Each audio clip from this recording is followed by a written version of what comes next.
façon de travailler, tu puisses gagner le ciel. Que ton travail ne soit pas pour toi le moyen de t'éloigner du ciel. Alléluia. Il faut que dans tout ce que tu fais, ça peut être dans toute chose, il faut me faire faire tout qu'on peut faire. Comment ça? Alléluia. Gloire à Jésus. Tu vas acclamer le Seigneur. Alors, nous allons prendre un test dans Romains 8, du verset 15 au verset 17. Et nous allons voir un peu ce que la Bible dit par rapport à l'héritage. Donc, ici, le terme que je reprends, le terme, c'est nous sommes héritiers et co-héritiers en Christ. Alléluia. Romains chapitre 8, verset 15 à 17. Et vous n'avez point reçu un esprit de servitude pour être encore dans la crainte, mais vous avez reçu un esprit d'adoption par lequel nous crions Abba Père. L'Esprit lui-même rend témoignage à notre esprit que nous sommes enfants de Dieu. Or, si nous sommes enfants, nous sommes aussi héritiers. Héritiers de Dieu et co-héritiers de Christ. Si toutefois nous souffrons avec lui, afin d'être glorifiés avec lui. Amen. Alléluia. Verset 15 dit ici que nous n'avons pas reçu un esprit de servitude.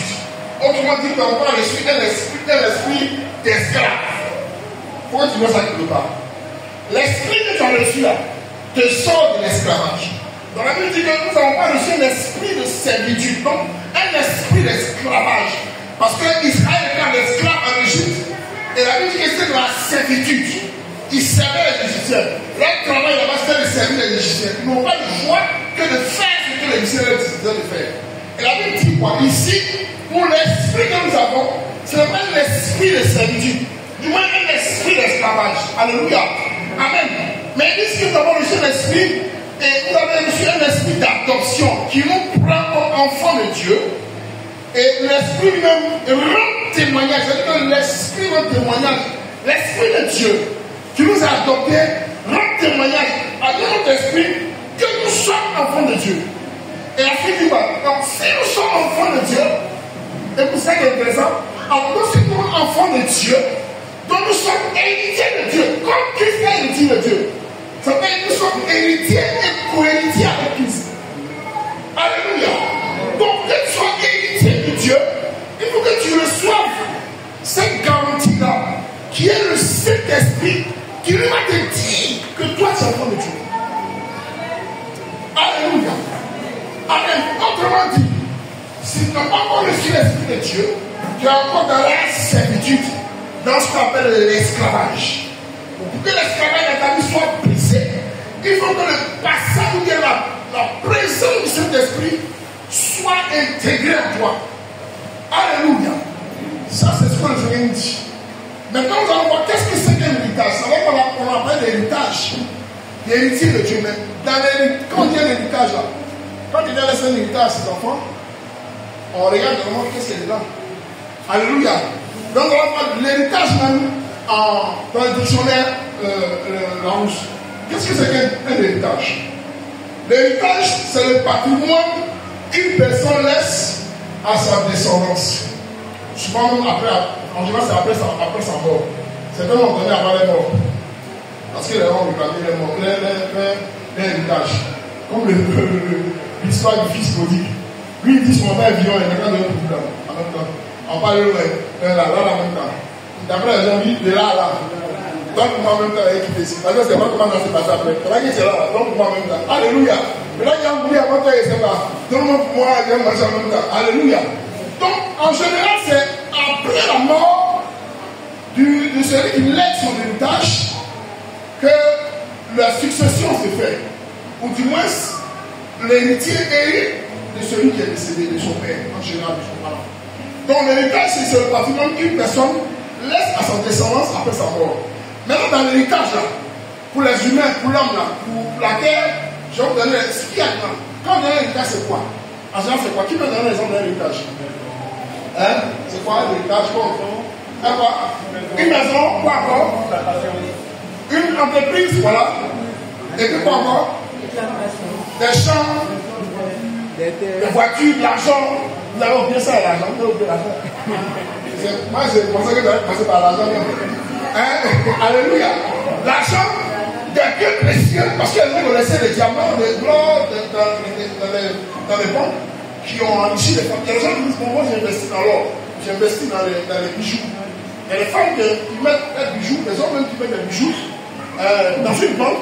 Au cas où ils ne sont pas là, ils peuvent léguer des bijoux qui peuvent valoir des centaines de milliards. Souvent, si c'est ce type de diamants, ainsi de suite.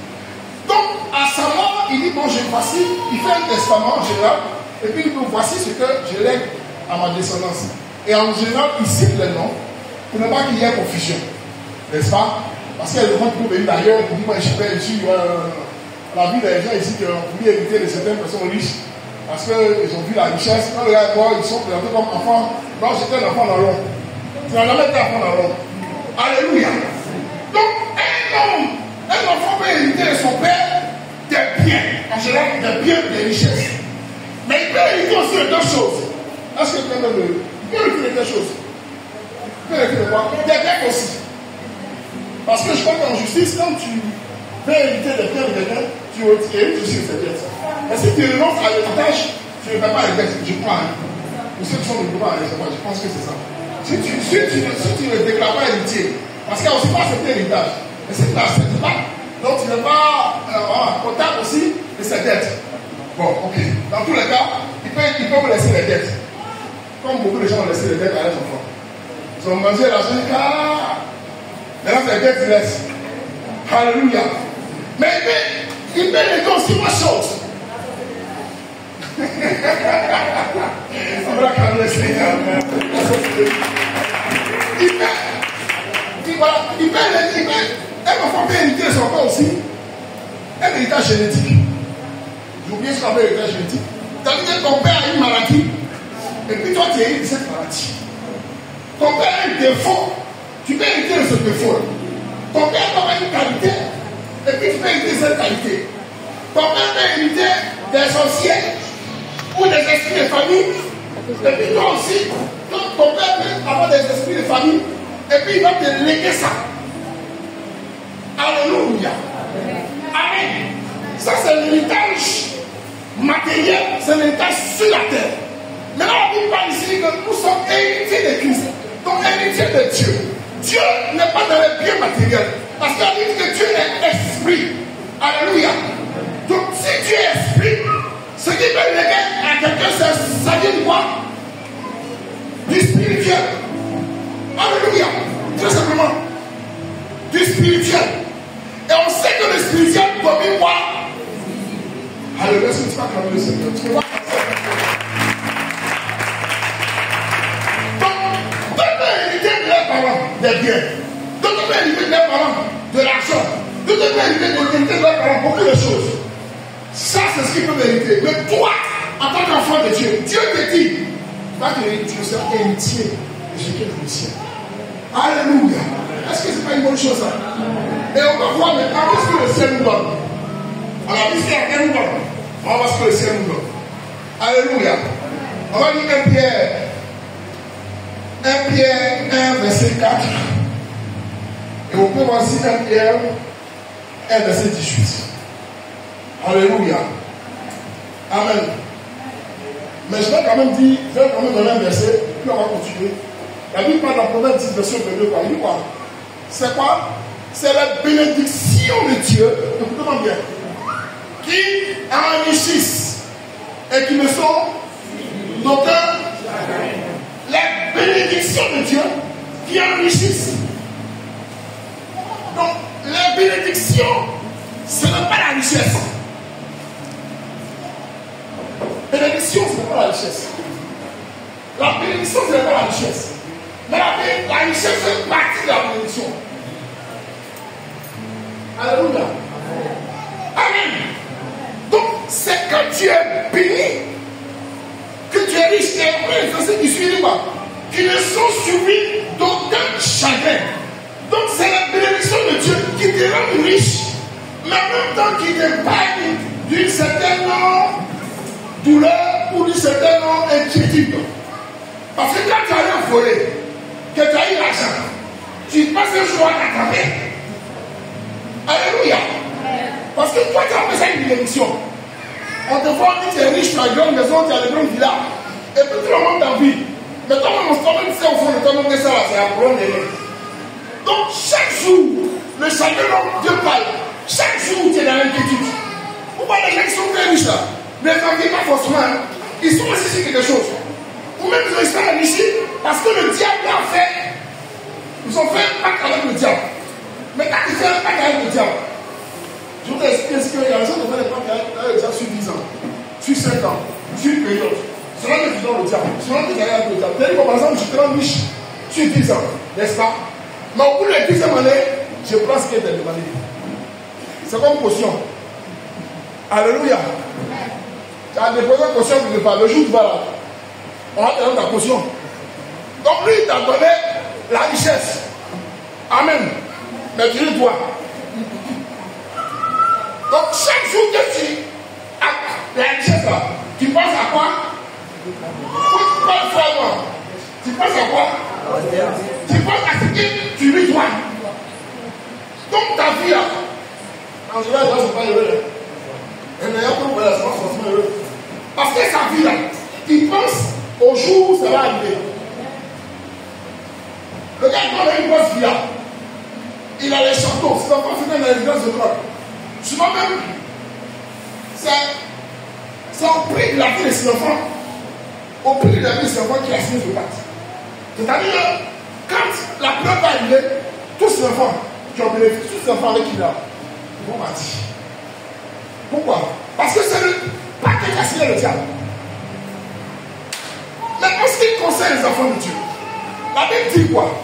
Quand Dieu te bénit, notre bénédiction est propre. Et puis, il y a une joie derrière parce que tu ne dois à personne. C'est ce que la joie que Dieu te donne. Alléluia. Et c'est de ça qu'on va parler ce matin. Donc, on va lire le passage. On va avancer. 1 Pierre chapitre 1 verset 4.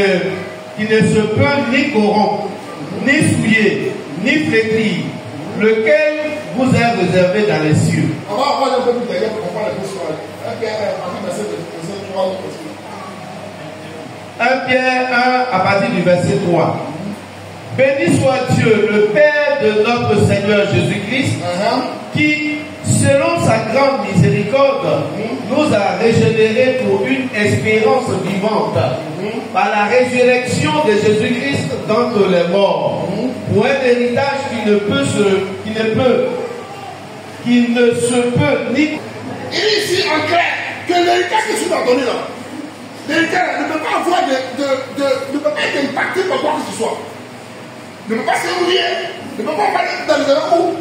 Dans le ciel. C'est pas parce que ça veut dire que quand tu es héritier de Dieu, tu vas attendre que tu vas au ciel d'abord. Non, c'est pas ce qu'ils ont dit.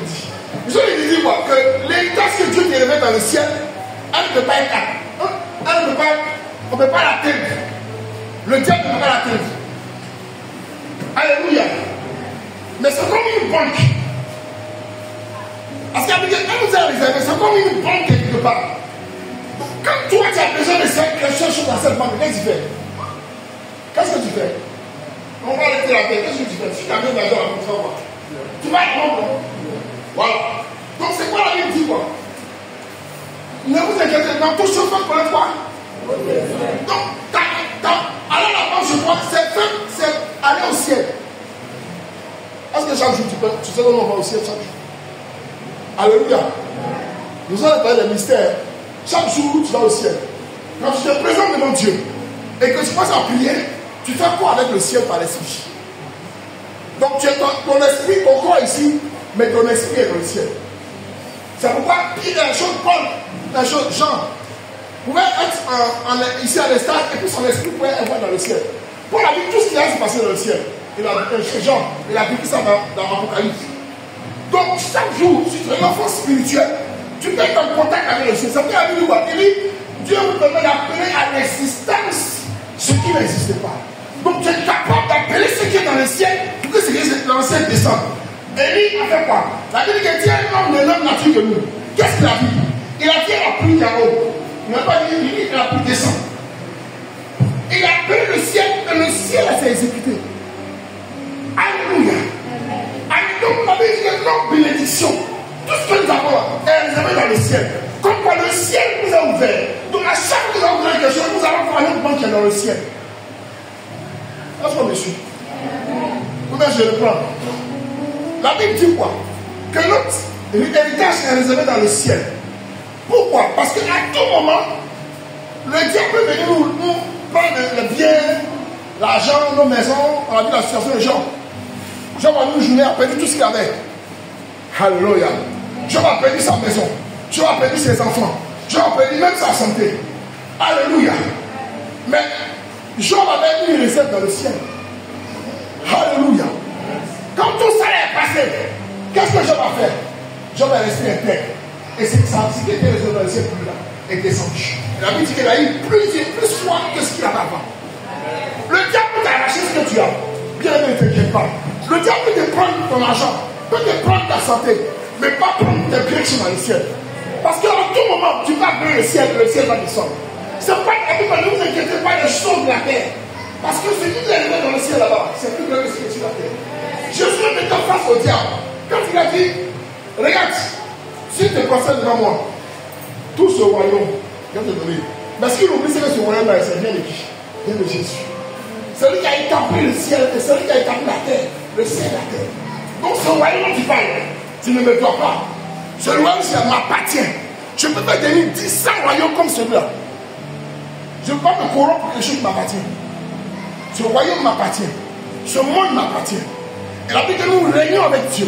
Dieu nous a établi ici comme propriétaire de la terre. Alléluia. Est-ce que tu crois comme aussi? C'est que l'héritage que nous avons, alléluia, n'est pas physique. Parce qu'après on passe du Coran, on va lire un passage qui va nous aider. 1 Pierre 1 verset 18. On va aller vite, je pense qu'on va aller vite. On va comprendre l'essentiel. 1 Pierre 1 verset 18. Verset 18. 1 verset 18.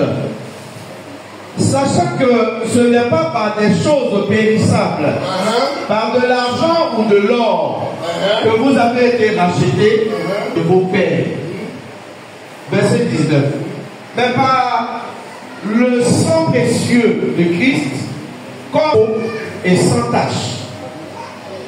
Par lui, croyez en Dieu, lequel l'a ressuscité des morts et lui a donné la gloire, en sorte que votre foi et votre espérance reposent sur Dieu. Alléluia. Amen. Amen. La Bible dit que l'héritage que nous avons n'est pas périssable. Pour revenir à ce qu'on disait, l'héritage que nous avons là, ce n'est pas physique. Alléluia. Parce que l'héritage que nous avons là, on ne peut pas le toucher. Mais nous allons voir qu'est-ce qui constitue cet héritage-là. En regardant dans le texte, une histoire que vous connaissez, l'histoire de Jacob et d'Ésaü, pardon. Alléluia, dans le livre de Genèse 27. La Bible dit que c'est deux jeunes gens qui se disputaient l'héritage de leurs parents. Alléluia. Amen, c'est des jumeaux. Et quand ils sont nés, il y a un qui tenait le talon de l'autre. Et quand l'autre sortait, il tenait sur le talon de l'autre. Et ensuite, par la suite, il y a eu encore un doigt de l'Est qui a été géré. Alléluia. Il y a un qui a donné à manger à l'autre et puis après son doigt de l'Est. Et à la suite des choses, leur papa, puis les choses, Isaac, qui était vieux en âge, parce que Isaac est le fils d'Abraham. Mais Isaac était, la Bible dit qu'il était fort riche. C'était un monsieur qui avait des richesses immenses. Pourquoi? Lui-même, dans son travail, Dieu l'avait béni. Isaac, en tant qu'enfant d'Abraham, il avait acquis des biens énormes. Et la Bible dit que quand Abraham est mort, Abraham a eu deux enfants. Isaac, deux garçons, Isaac et puis Ismaël.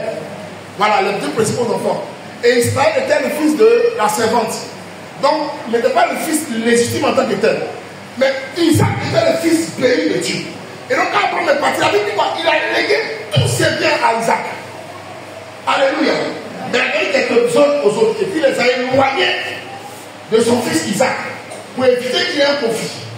Donc, Isaac, non seulement il a hérité de son père, une fortune, vous avez pensé à la fortune d'Abraham. Abraham était immensément riche. Alléluia, Dieu l'avait béni immensément. Donc, imagine, il prend l'héritage d'Abraham, et puis lui-même, il s'est fait une certaine richesse. Donc la Bible était fort riche. Il n'était pas seulement riche, mais il était puissamment riche.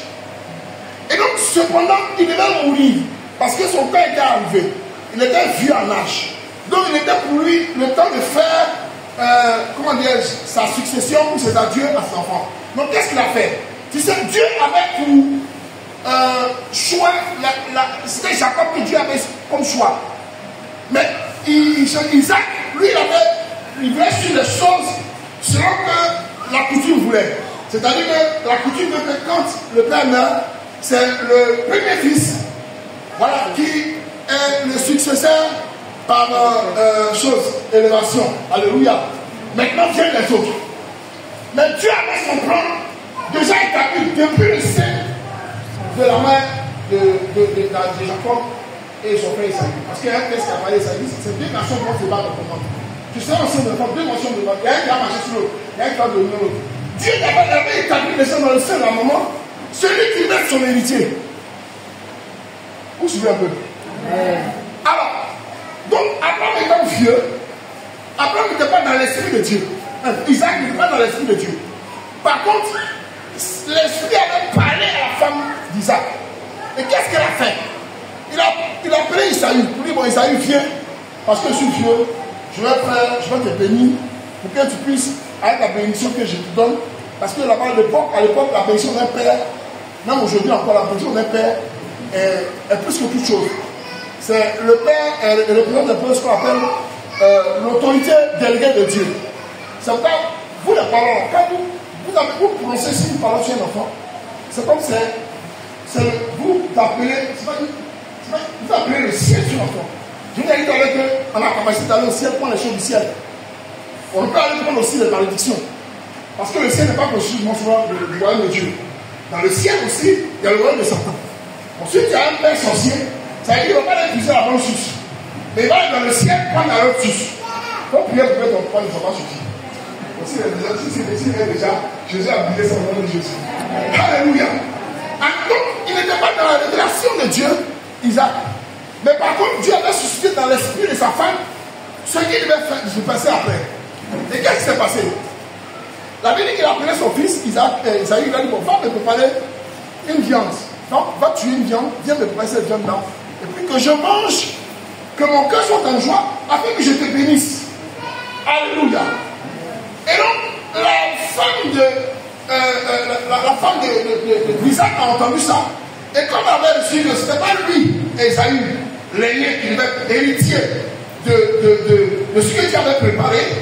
Elle avait averti rapidement son fils pour lui viens ici. Ce qu'on va faire, comme Jacob lui-même aussi, c'était, il a doublé déjà depuis jeune âge, il était déjà dans la chose. Donc elle a appelé, on dit, bon écoute, va prendre tous les jolis habits de ton frère. Il faut t'habiller. Amen. Et puis il va prendre un chevreau là, on va les tailler, on va nettoyer, et puis il va malade. Il dit même pourquoi. Il dit non, parce que ton papa a l'intention de donner l'héritage à ton frère. Alléluia. Donc va vite pour que tu puisses te transformer en ton frère, afin que tu puisses hériter de ton père, afin que ton frère arrive. Parce que ton frère est en mousse. Mais moi, j'ai pas l'occasion ici de prendre du bon. Ils ont fait un signement avec sa maman. Et le monsieur ne voyait pas. Il était aveugle. Il était aveugle. Mais il savait les choses. Et quand ils sont venus, il est venu, ils ont mis les pots de chapeau parce que son frère était venu, il n'était pas. Et vous connaissez l'histoire. Le gars, il a dit oui, c'est bon. Ouais, tu as le corps, tu as les choses, le physique aussi, mais tu as la foi des saillies, tu as la foi des chapeaux. C'est vrai que tu as le poil des saillies, mais ta foi, ne peut pas initier un peu. Mais c'est que la foi, c'est pas ta foi. C'est qui il dit, lui aussi, le mal aussi, il dit c'est Esaïe. Il dit c'est qui? Il dit non, c'est Esaïe. Alléluia. Tout le monde d'accord. Si c'est Esaïe, il vient quelqu'un te touche. Il a touché, il dit c'est vrai. Parce que il a mis les poils, il allait fabriquer les poils sur lui-même. Alors qu'on a les poils de chèvre là, mais sur lui. Donc quand il a touché, on dit c'est que c'est lui. Mais le Dieu n'est pas convaincu, mais il a fait. Parce qu'il était face à l'évidence. Alléluia. Amen. Donc, l'héritage Mais le vieux n'a pas dit qu'il allait donner son héritage. Il a dit qu'il allait faire quoi? Il allait n'a pas dit qu'il allait porter l'argent. Il dit viens pour que je fasse quoi? Je te bénisse. Donc les deux discutaient de la bénédiction. Ils n'ont pas discuté de la richesse, mais ils savaient que la bénédiction était plus grande que la richesse. Alléluia. Ils avaient l'esprit de Dieu. Amen. Et ils ont dit, donc après que bien manger tout ça, bon, on va faire comment? Je sais que c'est pas ça, mais il a fait quand même. Alléluia. Donc on va lire un passage. On va lire ce qu'il a commencé comme parole sur lui. Alléluia. Nous allons voir Genèse 27, verset 28 à 29. Nous allons voir les paroles que Isaac a prononcées sur Jacob. Et puis après, nous allons voir les paroles d'Ésaü sur Jacob, Isaac sur Ésaü. Genèse 27, verset 28 à 29.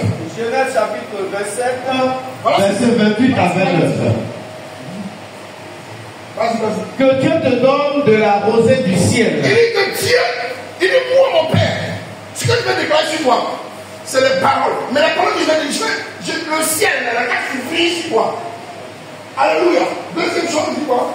Et de la graisse de la terre. Donc quand le ciel va s'ouvrir, parce que quand Dieu a créé le ciel et la terre, il a fait quoi?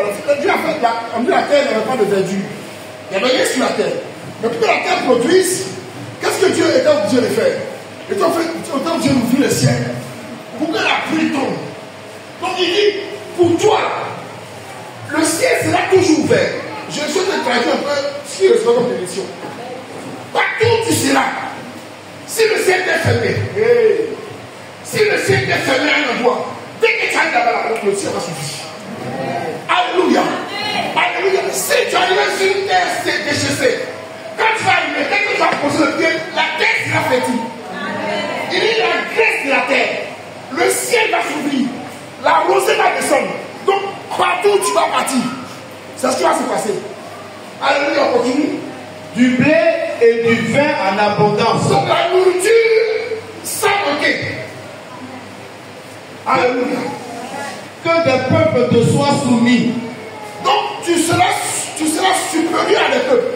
Ce n'est pas à un seul village, mais tu vas dominer sur les peuples. Alléluia. Ensuite, et que des nations se prosternent devant toi. Alléluia. Alléluia. Et ça va une richesse. Regarde, tu viens quelque part et puis les États-Unis se prosternent devant toi. Tu arrives et puis à l'aéroport, c'est des choses. Donald Trump lui-même qui va t'accueillir.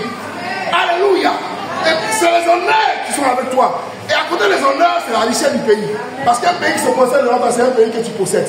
Et si tu possèdes ce pays-là, tu possèdes tout ce qui est dans ce pays. Yes. Bien, la Bible déclare que si tu es héritier de Dieu, là où tu as posé le pied, tu vas posséder ce pays au nom de Jésus. Si c'est la Côte d'Ivoire, tu vas posséder l'héritier de la Côte d'Ivoire. Si on te dépose en France, à cause de la parole de Dieu que tu as vu, à cause de l'héritage que tu transportes, là, tu vas posséder la France au nom de Jésus. Les Français te seront soumis. Même les plus coriaces, ils vont se soumettre à toi. Parce que tu transportes quelque chose. Parce que tu transportes le ciel avec toi.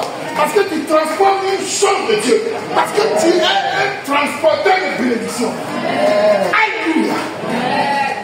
Donc l'héritage que Dieu nous laisse, ce n'est pas physique, mais c'est quelque chose qu'on transporte.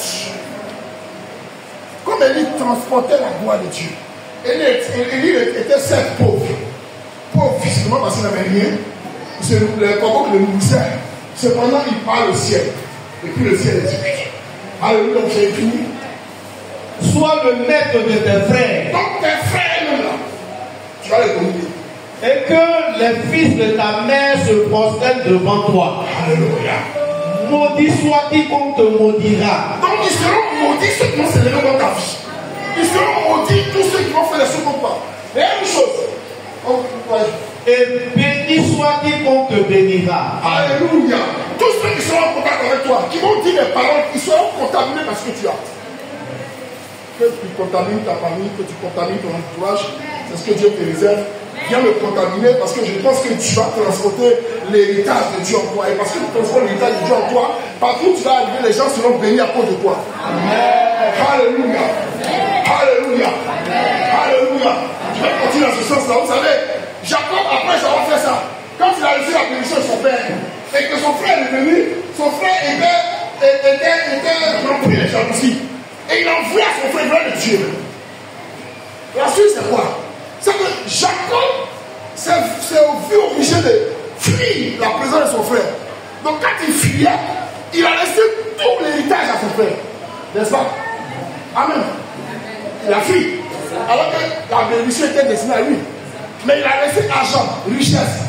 Et il a fui. Alléluia. Il est parti avec rien, vite. Alléluia.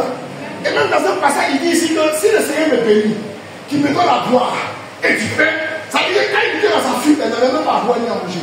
Alors que son père était immensément riche. Donc il est sorti de cette situation-là, pauvre. Et il s'est retrouvé chez Laban. Laban qui est le frère à sa maman, donc son oncle. Mais Laban était quoi? Laban était un sorcier. Si vous lisez bien l'Écriture, vous allez voir que quand Jacob a eu l'argent, quand Jacob a été riche après qu'il sortait, il y a une de ses filles qui a pris fétiche sur son repas. Vous avez dit la tête. Donc le monsieur a pris les fétiches chez lui. Et les gens qui ont les fétiches, ils vont se faire une voix. Le monsieur, il était au champ quand on a pris son fétiche. Mais maintenant, par exemple, dans la chambre pour regarder son fétiche, mais on dit là qu'il a pris la sortie de son fétiche à une femme. Donc il était en communion avec ses fétiches. Il y a des gens qui sont en communion avec les esprits que quand l'esprit a un dérangement, ils sont dérangés. Alléluia. Amen. Donc, le monsieur était tellement sorcier que quand ils ont pris ses fétiches, sa fille a pris ses fétiches par terre, il les a poursuivis. C'est vrai qu'il les a poursuivis à cause du fait qu'il était jaloux de Jacob et puis il y avait tous les problèmes là. Mais il voulait aussi prendre son fétiche. Alléluia. Donc, Jacob vivait chez un homme féticheur. Chez un homme sorcier. Mais cependant, dans sa présence, ce féticheur qui a pris les fétiches, il m'a dit qu'il avait les fétiches, il était dans la disette. Et la famille de Jacob a eu dans sa maison. C'est pas la dit que Jacob dit, Dieu t'a béni dans mes pas. Il a dit souvent là-bas, c'est dans mes pas que tu as été béni. Sur le cas, il est dans les guillemets. Donc pour dire quoi? Tu peux chez un féticheur, mais le féticheur a prospéré à cause de la grâce de Dieu. Tu peux chez un sorcier. Le sorcier a pensé qu'il est riche, mais il est riche à cause de ta présence. Il dit, je Dieu t'a béni dans mes pas. C'est parce qu'il n'est pas sous du bois, mais plus sous du bois que ta maison est bénie. Bien, mais tu seras sous des bénédictions. Au point même quand tu es chez un sorcier, le sorcier se fera obligé d'être béni à cause de la grâce de sur toi. Amen. Alléluia. Alléluia. Donc il s'est retrouvé chez le sorcier, il a été béni. Un homme qui transporte quelque chose. Jacob transportait quelque chose de Dieu. Jacob transportait un héritage.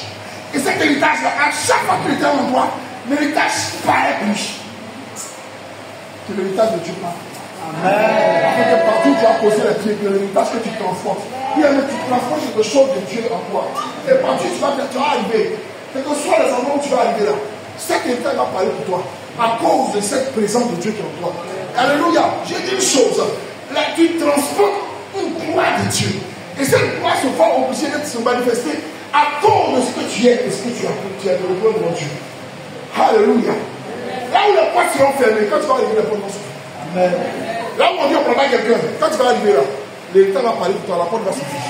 Toutes les portes qui étaient verrouillées, où on ne pouvait pas rentrer. Bien, mais l'héritage qui est en toi, ce que tu transportes, brise les portes, casse les verrous, éloigne toute disette, éloigne toute malédiction.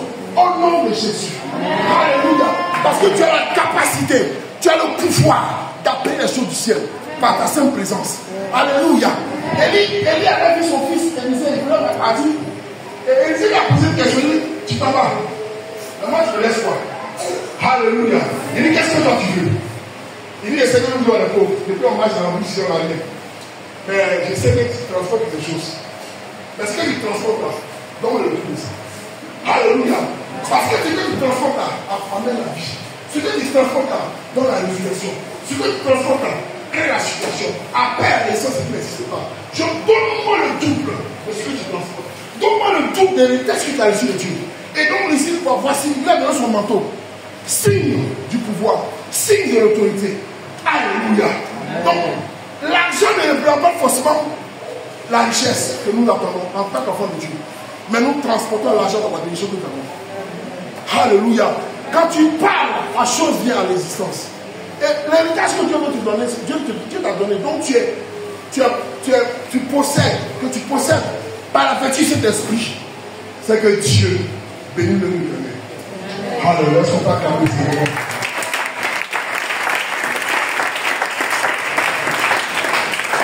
Alléluia. Et donc Jacob est devenu de plus en plus riche. Et quand il a été riche, il est sorti de la maison de Laban avec d'énormes richesses. Alléluia. Mais voici ce que Jacob a prononcé sur son fils Esaü. Comme par la parole qui descend. Il n'a pas allé prendre la source où il fallait que lui, il allait prendre l'autre source. Parce que lui ne méritait pas la source de l'autre côté. Il n'était pas destiné à la source de l'autre côté. Et on va dire au verset, Genèse verset 27, Genèse 27, verset 37 à 40. Nous allons voir ce que Genèse 27, 37 à 40. Alléluia. Ma prière, c'est que tu saches que tu transformes quelque chose de Dieu. Que tu te rends compte que tu n'es pas qui. Et que tu es comme un bois de manioc. On peut arracher tout ce que tu as. On peut te faire quoi que ce soit. Mais quand on te jette quelque part, tu pousses. Et c'est la grâce que Dieu te réserve. Partout où tu vas arriver, quand tu vas descendre là-bas, celui-là sera fertile au nom de Jésus. À cause de ce que tu transformes quelque chose, tu transformes l'héritage de Dieu. On dit Genèse chapitre 27, le verset 37 à 40. Isaac répondit et dit à Esaü, voici. Avant ça, quand il est arrivé, il se plaignait. Il dit, son papa, tu m'as donné, je suis l'aîné, puis il fallait que tu as donné l'héritage, tu m'as envoyé. Il se plaignait de ce qu'il n'est pas venu, le père n'a pas donné ce qu'il avait produit. Alléluia. Donc maintenant, il attend de répondre à son papa. Esaü répondit et dit à Isaac répondit et dit à Esaü, voici, je l'ai établi ton maître. Il dit, moi je l'ai établi, je ne peux pas retirer ma parole. Ce que j'ai fait, je continue dedans. Bon, je ne sais pas qui t'a trompé, je le connais. Mais ma parole là, c'est déjà sorti. Alléluia. Dieu a dit que Dieu ne se répand pas de ses dons. Alléluia. Ce qui est sorti de ma bouche là, tu ne peux pas le prendre pour dire, ouais, il est maudit. Non. C'est ce qui est sorti, il fallait être là. Il n'est pas là. Parce que on continue. Et je lui ai donné tous ses frères pour serviteurs. Donc, ce que je lui ai dit là, je te répète, tu seras sous l'autorité. Il va dominer sur toi. Alléluia. Je l'ai pourvu de blé et de vin. Je l'ai rendu riche par ma parole. Que puis-je donc faire pour toi? Maintenant, il n'y a plus rien comme bénédiction chez moi. Tout ce que j'avais là, comme parole là, je lui ai donné ça. Maintenant, quand tu insistes là, voilà pourquoi. Il m'a dit. Esaü dit à son père, n'as-tu que cette seule bénédiction? Il dit à son père, mais bénédiction, ça ne finit pas. Bon, il faut dire comment ça, on ne force pas la bénédiction. On ne force pas. Il veut forcer. Son père dit, j'ai déjà tout donné. Il faut me garder de donner autre chose. Parce que je n'ai plus rien. Même si tu me forces là, voilà ce que tu entends. Voilà quoi tu fais. Bénis-moi aussi, mon père. Esaü éleva la voix et pleura.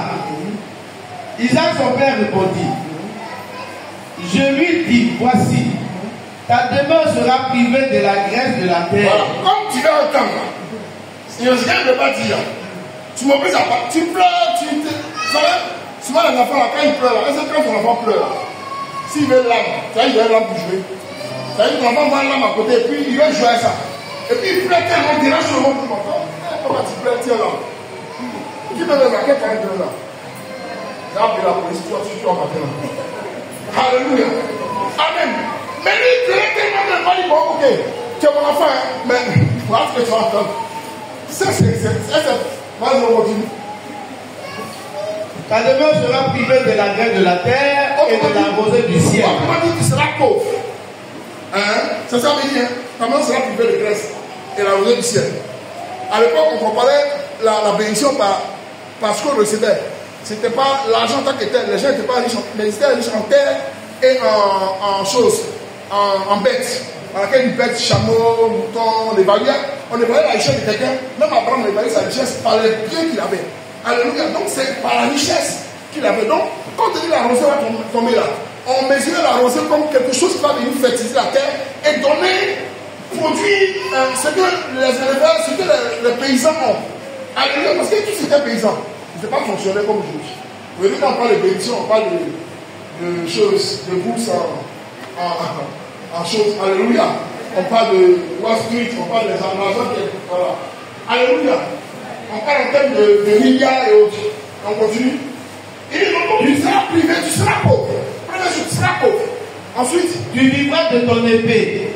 C'est dans guerre, dans parade que tu vas avoir l'argent. Ta vie, ça va être parade que tu vas pousser les gens, tu vas faire guerre pour avoir l'argent. Pour te nourrir, là, tu sais où tu vas faire l'argent. Il dit c'est de ton épée que tu vas avoir te nourrir. Ensuite, et tu seras asservi à ton frère. Donc tu seras soumis à ton frère.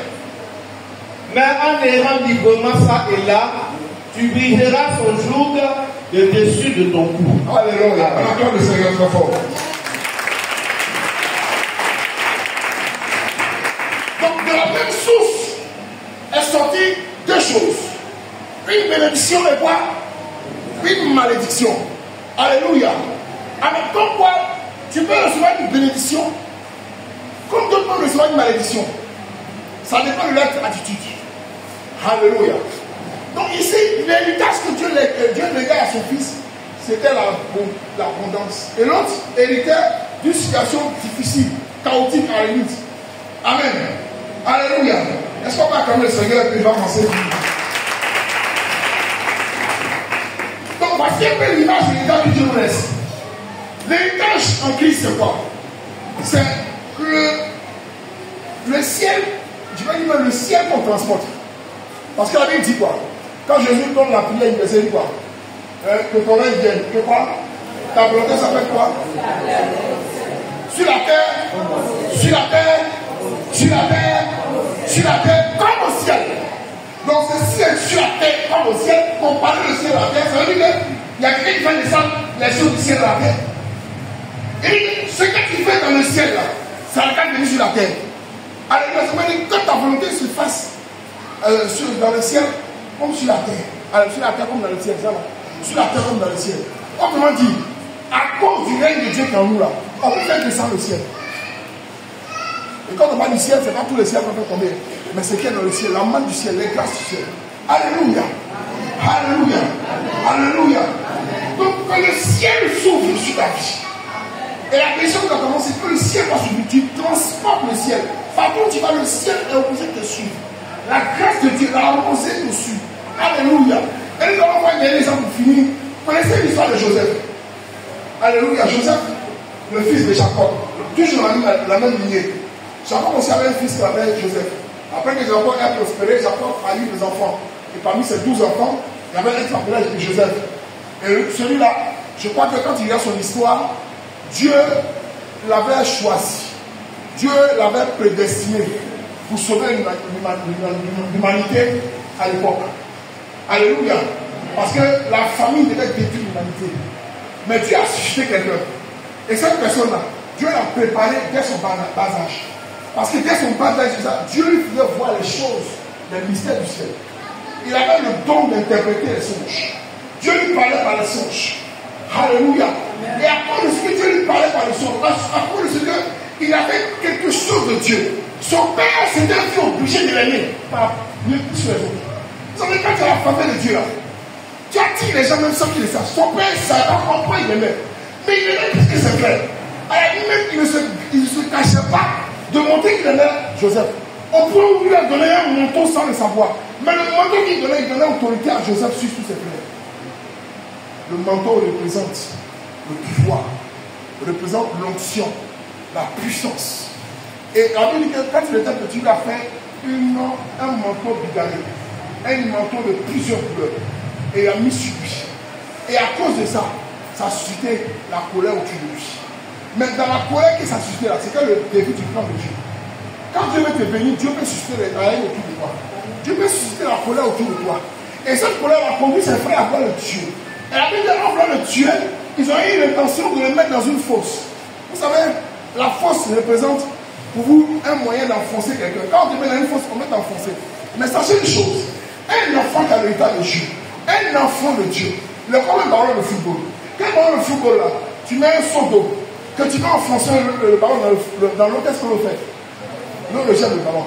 Donc si tu presses fort, le ballon fait quoi? Si tu presses doucement, le ballon rebondit doucement. Donc un enfant de Dieu qui a l'esprit de Dieu, quand tu veux l'enfoncer dans l'eau, quand tu le pousses fort, tu le projettes en lui. Donc ça, c'est que ce fait de vouloir le tuer là, c'était une manière de le projeter là où il ne devait pas aller. Si on disait à Joseph d'aller lui seul en Égypte, il n'irait pas. Mais il fallait qu'une projection. Il y a une projection qui va venir sur la vie, va t'envoyer là où tu vas aller. Mais ta permission sera là-bas, à part de cette place-là. Il ne faut pas regarder le mépris des gens. Il ne faut pas regarder les problèmes que les gens déclarent. Mais ces problèmes-là sont comme l'eau qui va te propulser dans la vente. Tu vas aller dans les endroits à cause du fait qu'on t'a poussé. Alléluia. Amen. Ils ont voulu l'enterrer. Même de l'enterrer, ils l'ont déterré sans le savoir. Alléluia. Vous savez, la situation de Joseph me représente pour moi l'histoire de Jésus. Alléluia. L'histoire de Jésus. Jésus qui avait été. Je vois 3 situations dans la vie de Joseph qui prend pour moi les 3 jours de mort et de résurrection de Christ. Après, la situation, c'est qu'il a été vendu par ses frères. Jésus a été vendu par ses sœurs. Alléluia. Jésus a été vendu. Sur le plan, de façon physique même, il a été vendu par un de ses disciples. Est-ce que vous vous souvenez? C'est un des disciples qui a vendu à cause des pièces d'argent. Donc il a été vendu, Jésus a été vendu aux Ismaélites. Alléluia, par ses frères. Avant de vouloir le tuer, ils avaient un plan pour le tuer, mais après ce plan a changé, c'est de le vendre. Pour qu'il soit loin d'eux, afin que ce qu'il a dit qu'ils vont se soumettre à lui là, que ça n'arrive pas. C'est quand tu as écouté une loi, quand on voit si on se procéder devant toi. Quand on t'a envoyé un Égypte là-bas, pour on te voit, puis tu as venu te dire que tu es le roi de la famille d'Abraham. Donc l'objectif c'est d'éloigner Joseph de la vie pour pas que la prophétie que Dieu avait dit t'arrive. Que ce soit ce que tu fais, ou ce que tu vas faire, une prophétie de Dieu arrive toujours. Si tu prends quelqu'un, tu vas le jeter aux États-Unis parce qu'il va tirer dans le corps. Si tu as dit il sera riche à tes yeux. Amen. Le jour où il va devenir, c'est va être agréé à la gloire. Tu ne mourras pas sans que tu aies vu la gloire de cette personne. Amen. Tu ne mourras pas. Toi qui es sorcière, tu ne vas pas mourir, mais tu vas voir comment cette personne va prospérer. Tu ne vas pas mourir, mais tu vas voir l'héritage de Dieu se manifester. Alléluia. Amen. Donc, première situation, il a été vendu par ses frères. Premier jour de mort de Jésus. Bon, première situation de Jésus, sa mort. Ensuite, il s'est retrouvé, où ça? Chez Potiphar. Alléluia. Et là-bas, donc la première chose que Jésus a fait, Jésus a brisé, c'était l'esprit d'esclavage. Il faut dire l'esprit d'esclavage. Il est passé, il a brisé l'esprit d'esclavage. Il avait été vendu comme esclave, mais il a brisé l'esprit d'esclavage. Il est sorti de l'esclavage, il allait maintenant chez Potiphar. C'est vrai qu'on le considère comme un esclave, mais il était chez Potiphar, même pas comme un esclave, mais il travaillait chez Potiphar comme quelqu'un qui était dans sa maison, qui était salarié. Alléluia. Alléluia. Et une situation, il va se trouver là-bas. C'est quand il est rentré chez Potiphar, il a rencontré une autre situation. La situation d'impudicité. La situation d'impudicité.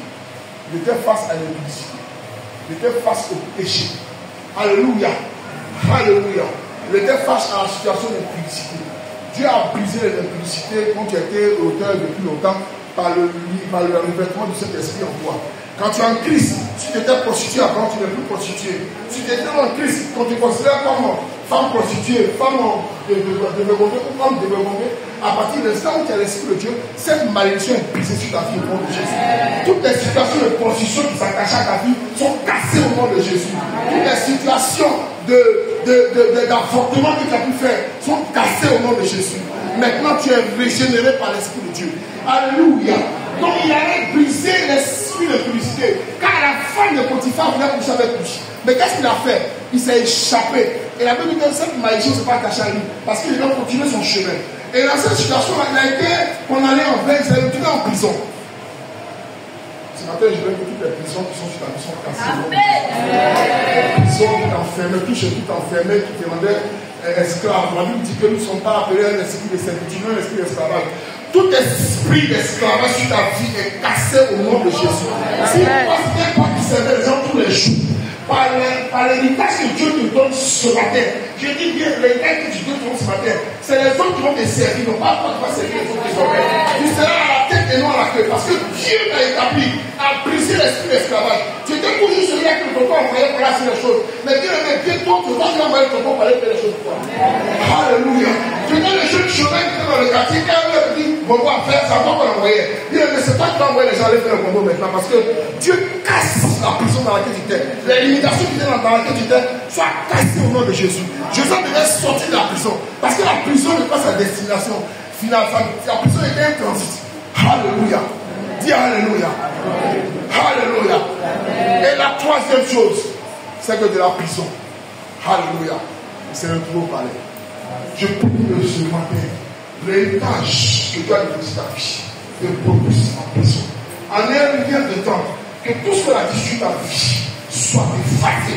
Que tu ne seras rien, mais que tu seras quelqu'un qui va suivre les autres. Je vais te dire une chose ce matin, parce que tu prends conscience de l'héritage que tu as mis sur ta vie. L'héritage parle à ta place. L'héritage parle pour toi. Tu transportes quelque chose qui parle pour toi. Si tu n'es pas conscient de ça ce matin, je t'avoue que ce matin tu transportes une bénédiction. La Bible dit quand tu vas dire une chose, la chose va s'accomplir. Quand tu vas parler, la chose va venir. Que les gens que les gens soient enrichis sur tes pas, que les gens soient bénis sur tes pas, que les pas que tu vas poser soient sur des bénédictions. Jésus dit c'est la femme samaritaine. Il dit, si tu savais l'eau que je transportais, tu me dirais, il me donnerait cette eau-là. Et quand tu vas recevoir cette eau, tu seras une source de bénédiction. En conclusion, l'héritage que tu as, c'est pour que tu sois une source de bénédiction. Regarde, tu seras la source de Dieu. Tu seras le ciel qui est descendu et ce ciel-là, les gens vont venir puiser à ta source. Tu seras une source de bénédiction. Jacob a été Joseph s'est retrouvé comme Pharaon, un jour du Pharaon, sur le premier ministre en Égypte. Et parce qu'il s'est retrouvé premier ministre en Égypte, sinon s'il n'est pas en Égypte, peut-être que l'Égypte allait vivre la plus grande famine, la plus grande catastrophe de sa vie. Et à travers l'Égypte, la Bible dit que tous les pays, sachant qu'il y avait du blé en Égypte, tous les pays sont allés en Égypte, ils sont cachés du blé. Et à cause de Joseph seul, tout le pays, même ses parents sont allés acheter à manger. Bien, Joseph était destiné à une situation que Dieu avait préparée déjà. Dieu t'a préparé à une destinée. C'est pas une année de tout le monde, des nations de d'ici. Dieu te prépare à sauver le monde. Parce qu'il y a une gloire qui est sur ta vie. Il y a une bénédiction qui est sur ta vie. Dieu te prépare à aller briser les biens de la sorcellerie. Dieu t'amène à aller libérer les captifs par ta parole. Alléluia.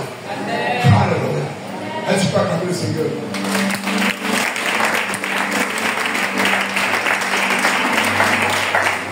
Alléluia. Nous allons conclure maintenant. Il faut que, après avoir dit tout ça, que toi tu saches ta place. Alléluia. Il y a un passage qui dit que une chose, les princes sont en terre et les rois. En fait, c'est pas parce que les princes là ne peuvent pas monter sur les chevaux. Mais en réalité, c'est parce qu'ils sont en train de se princes. Alléluia. C'est pas qu'ils n'ont pas la capacité de monter sur les chevaux.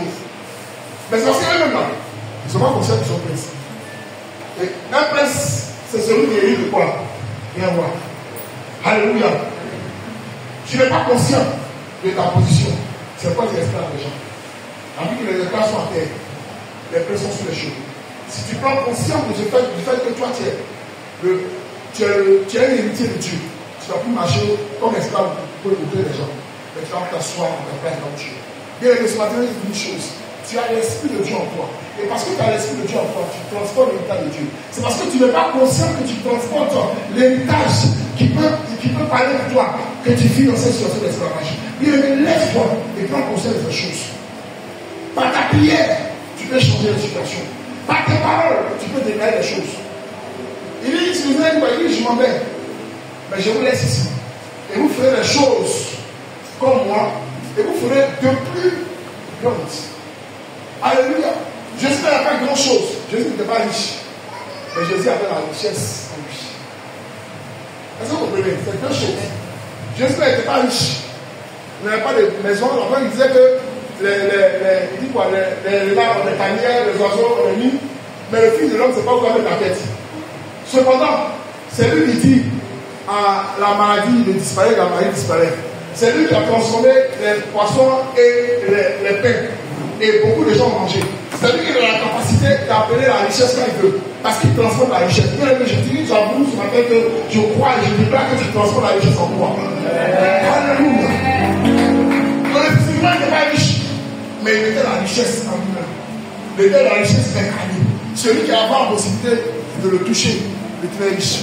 Alléluia. Quand Pierre est ici, Pierre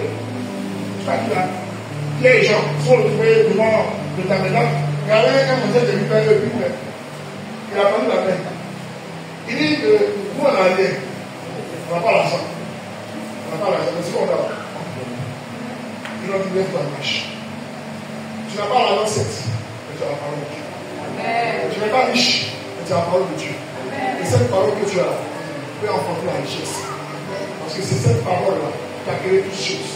Toutes les richesses du monde, les millénaires, tout ce qui a été créé, c'est la parole de Dieu. La Bible que les Dieu a mis son esprit. Et parce qu'il a mis son esprit, on vient je te dis de me rêver. Parce que tu crois que tu n'es pas un enfant de Dieu, que tu as la main de Dieu sur toi. Tu as l'héritage de Dieu en toi, et l'héritage sera en toi. Va prier, Seigneur, attends le Seigneur pour ton enfant.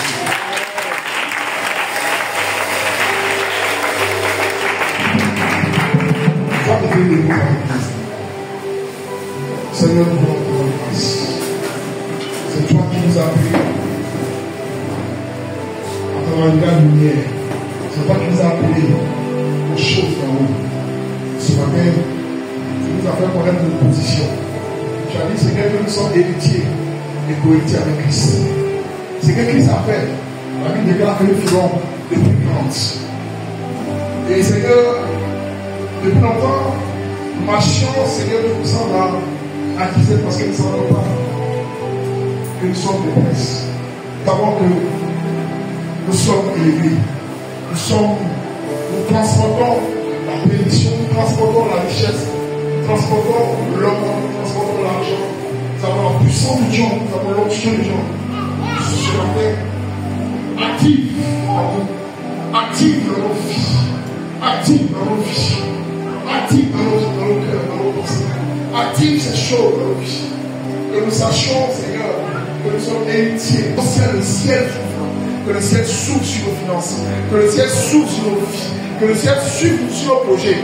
Que le ciel s'ouvre sur nos familles. Que le ciel s'ouvre sur nos familles. La Bible dit que là nous transportons une grâce de Dieu.